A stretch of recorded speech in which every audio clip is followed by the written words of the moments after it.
এই কটাতে ধূপ দেওয়া তাড়াতাড়ি পরিষ্কার হয়ে যায়।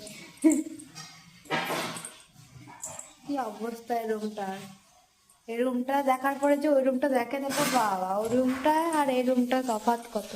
গাইস এই রুমটা দেখো তোমরা, তারপরে আমাদের সুন্দর রুম দেখো। আমাদের একটা সুন্দর রুম।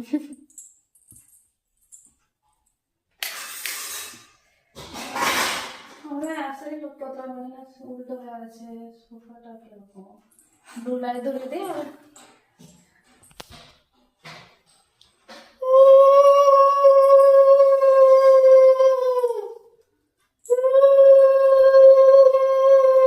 এটা আমি কিনেছিলাম বীরচন্দ্রপুরে, রাধা কৃষ্ণ, খুব সুন্দর একটা, মানে দারুণ। এটা কি বলবো, কেউ বলতে পারবে না এটা খারাপ, এত সুন্দর হাতে